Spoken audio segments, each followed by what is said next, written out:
गुरु महाराज ने क्या कहा, जो मनुष्य शरीर में ईश्वर को प्राप्त नहीं करते वे सदा दुख में पड़े रहते हैं। दुख तो कोई मुख भी नहीं देखना चाहता, लेकिन काम वही कर रहे हैं कि दुख में पड़े रहना। स्वामी विवेकानंद ने कहा संसार एक खिलौना है, उसमें अबोध बालक ही मस्त रहता है। आपको हमको कोई के अबोध बालक ब्राह्मण नहीं, लेकिन तत्वदर्शी कहते हैं कि संसार एक खिलौना है, अबोध बालक ही उसको पाके खुश होता है। भगवान श्री राम ने क्या कहा, नर्तन पाई विषय मन देही पलटी सुधाते 60 विषय। हम लोग 20 पी रहे हैं, हम मजा ले रहे हैं, विषय पीने में मजा ले रहे हैं। गुरु महाराज कहते हैं यहाँ जो सुख है उसके मूले में दुख है। हम लोग जो खाना खाते हैं उसके मूले में क्या है, केमिकल है, पेस्टिसाइड है, पेस्टिसाइड, कीटनाशक और रसायन है। कहाँ से शरीर स्वस्थ है? तब भोजन में घुसा हुआ है, इस संसार के सुख में क्या घुसा हुआ है? गुरु महाराज कहते इसके मूल्य में दुख है। सुख का मूल परमात्मा है, दुख का मूल संसार। इसीलिए भगवान श्री राम ने कहा नर्तन पाई विषय मन देही पलटी सुधाते 60 विषय। ये स्वीट पॉइजन है, हम इसको स्वीट पॉइजन मानते हैं। मारता है, धीरे धीरे मारता है, कमजोर बनाता है, धीरे धीरे बनाता है। बुढ़ापा आते आते सब इंद्रियां निष्क्रिय निर्बल हो जाती।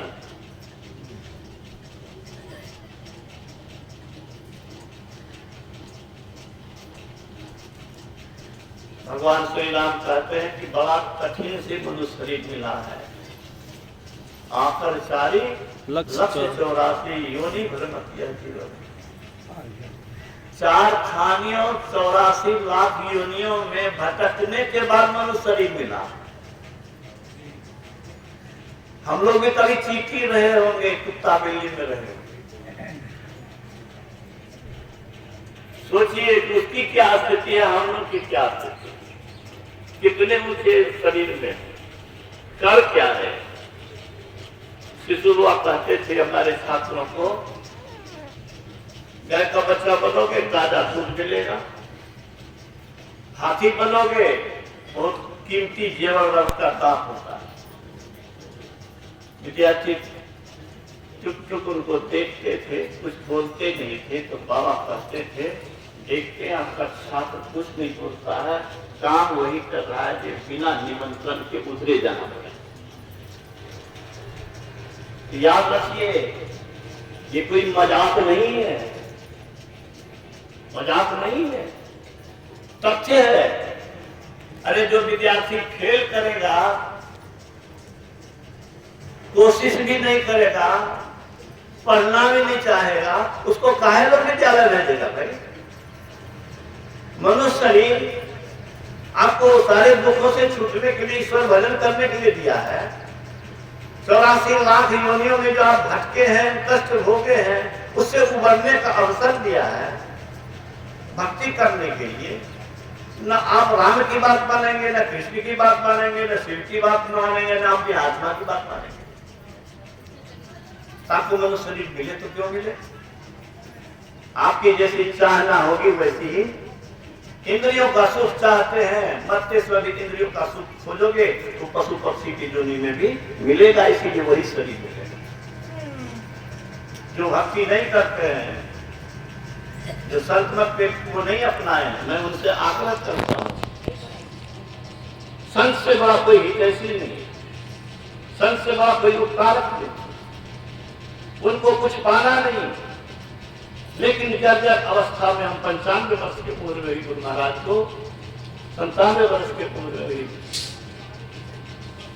लोगों के कल्याणार्थ सदुपदेश देने हेतु 100 किलोमीटर चलते। और उन्होंने कहा कि जो श्रेष्ठों का कहना नहीं मानता उसका भला होना संभव नहीं। हम लोगों ने कभी नानक सूर तुलसी को नहीं देखा, लेकिन उनका जीवन रूप मास्टर महाराज को देखा। मैं आग्रह करूंगा कि जो लोग संत लोग को नहीं अपनाए हैं, इस शरीर को आध्यात्मिक प्रयोगशाला नहीं बनाए, इस शरीर के अंदर ईश्वर को पाने की कोशिश भी नहीं कर रहे हैं, वे बराबर सत्संग करें और सत्संग से प्रेरणा लेकर के शरीर को ईश्वर पाने का साधन बनावे, संत से युक्ति लेकर के।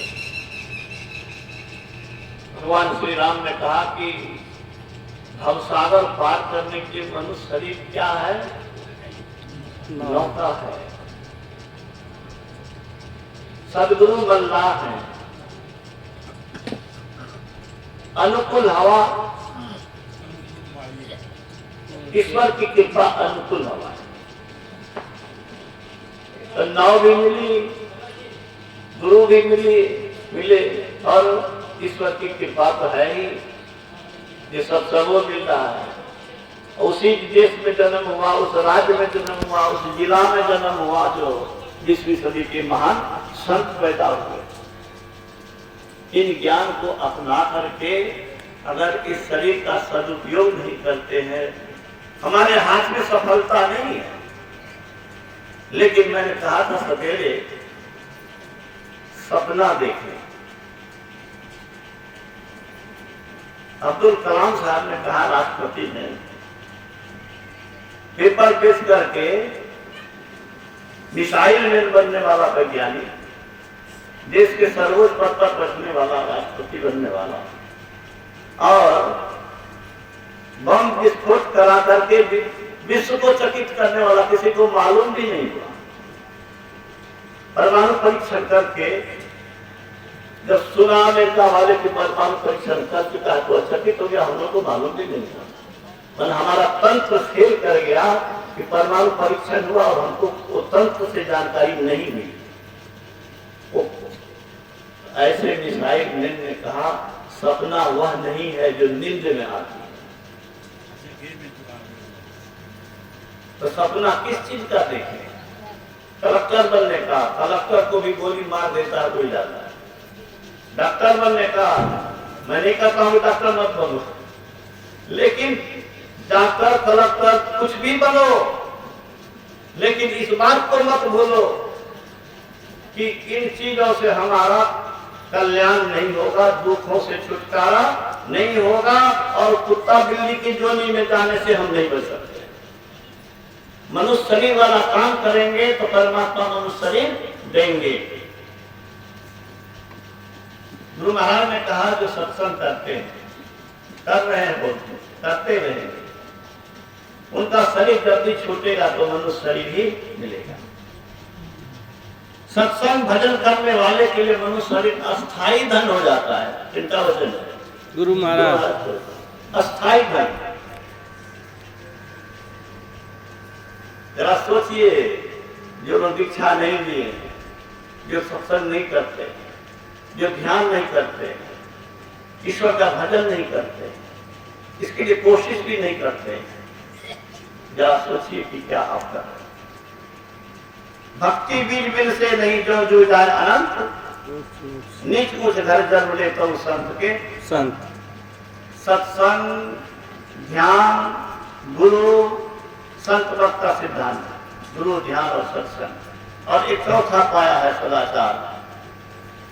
गुरु महाराज ने कहा, मनुष्य शरीर पा करके कोई शाश्वत सुख के लिए लालसा भी नहीं रखता है तो समझो मनुष्यत्व में कमी है।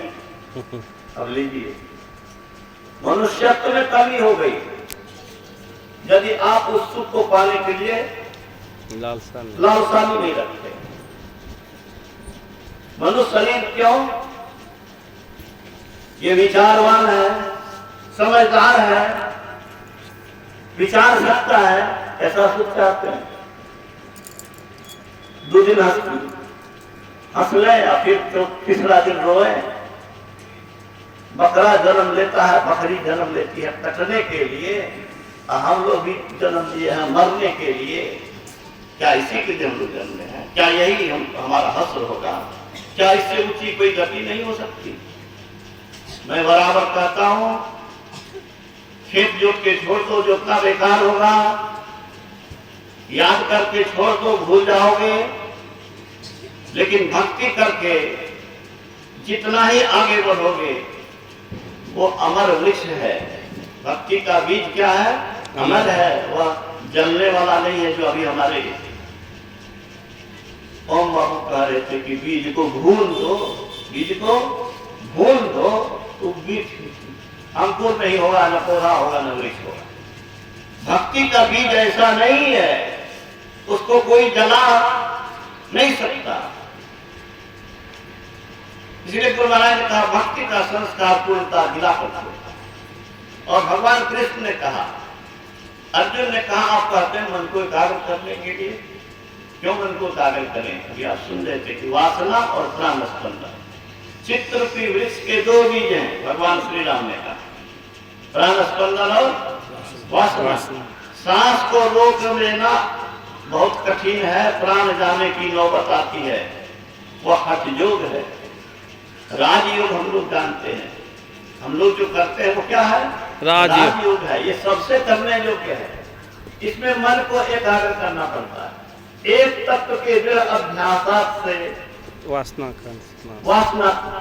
का नाश होगा, मन का उछल कूद बंद होगा। भगवान श्री राम के मुक्ति को शब्द की बात आई, भगवान श्री राम ने हनुमान से कहा, क्या कहा? ये नहीं कि तुम हमको अपने हृदय में बता दिया, पूरा काम तमाम हो गया। हम लोग यही जानते हैं कि हनुमान के हृदय में भगवान श्री राम, लेकिन भगवान श्री राम ने उनको कहा क्या? इससे तेरा कल्याण नहीं होगा, इससे आगे करो। क्या करो? तो अशब्दम, अस्पर्शम, अरूपम, अव्यम तथा अनाम। अंत में कह दिया मेरे इस रूप को भजो, जो रूप विहीन है, जिसको आंख से नहीं देख सकते हो, जो विषय से अलग है, निर्विषय तत्व है, उसको नित्य भजन करो तो तेरा कल्याण। उसी के लिए हम लोग मानस जप, मानस ध्यान आदि करते हैं। जो करते हैं मैं उनको बधाई देता हूँ, इतना ही कहता हूँ कि खूब करना चाहिए। गुरु महाराज ने कहा कि जैसे कंगाल पैसे को नहीं भूलता, वैसे ही क्या चाहिए? पल पल नाम जपो, पल पल नाम रखो। देखिए याद रखना है। गुरु महाराज ने कहा हम साधारण धनवान मामूली गुणवान की खुशामद करते हैं, लेकिन जो परमात्मा हमें सब कुछ दे सकते हैं, उनकी खुशामद को करता है, उनके पास जाने में भी भारी लगता है, गुनाह और पाप समझते हैं। कुछ लोग कहते हैं कि ये लोग को फुर्सत है सब समझे, हमको काम से फुर्सत नहीं है। तो गुरु महाराज ने इसका भी जवाब दिया, कहा कि जमराज आएगा, कहना कि हमको फुर्सत नहीं, जरा ये काम निपटा देने दे। तो जमराज मान जाएगा? नहीं मानेगा। इसीलिए जो काम अति आवश्यक है, अरे अति आवश्यक क्या है? काम कौन चीज के लिए होता है? काम होता है दुखों को खत्म करने के लिए। हम भूखे नहीं मरे, हम प्यासे न मरे, हमको अभाव नहीं हो, इसी के लिए ना, दुख नहीं होगे। दुख से बचने के लिए ही कोई काम करता है, लेकिन संसार का कोई काम, कोई उपलब्धि ऐसी नहीं है कि जिससे हम सारे दुखों से छूट सकते हैं, बच सकते हैं। गुरु महाराज ने घोषणा की, राजा रानी, राष्ट्रपति, प्रधानमंत्री कुछ भी बन जाओ, चैन नहीं है। आज तक ऐतिहासिक और पौराणिक प्रमाण नहीं है। किसी इतिहास पुराण में पढ़ लो, कुछ बन जाने के बाद कोई दुख से बच गया हो, ऐसा कोई उदाहरण नहीं है। आज तक ऐतिहासिक और पौराणिक प्रमाण नहीं है। और हम लोग की बुद्धि भी कहती है कि श्रीमती लता मंगेशकर विश्व की प्रसिद्ध गायिका, उन्होंने अंतिम में क्या लिखा? अंतिम में दुनिया को संदेश दिया, दुनिया से जाने से पहले, कि मेरे पास क्या नहीं है, कौन सी कार, कौन सा प्लेन में मैं नहीं चली, लेकिन आज मैं उस हॉस्पिटल में व्हील चेयर पर एक लैब से दूसरे लैब जाती हूँ टेस्ट करवाने। मेरे पास कौन सी साड़ी नहीं है, कितनी साड़ियां हैं, लेकिन हॉस्पिटल में जो अलाउड प्लेस है वही बंद है। क्या नहीं खाई हूं, लेकिन खाने को अब क्या है? अब वही है जो स्वास्थ्य के अनुकूल है, नमक की डली और क्या क्या बताया। जिनको डायबिटीज हो गया, रसगुल्ला देख करके उनको चीज से लाख का पत्ता होगा, लेकिन खाने का। तो लता मंगेशकर ने अंतिम में यही कहा कि संसार की कोई उपलब्धि अब इस वक्त मेरे काम नहीं आ रही है। मैं संसार के लोगों से इतना ही कहूंगी कि जब तक जियो लोगों के हित करो। उनको तो भक्ति का कोई ज्ञान नहीं दिया होगा, इसलिए भक्ति का उपदेश नहीं दिया। हम लोग तो यही कहेंगे कि भगवान के शरण लेने से ही कल्याण होगा।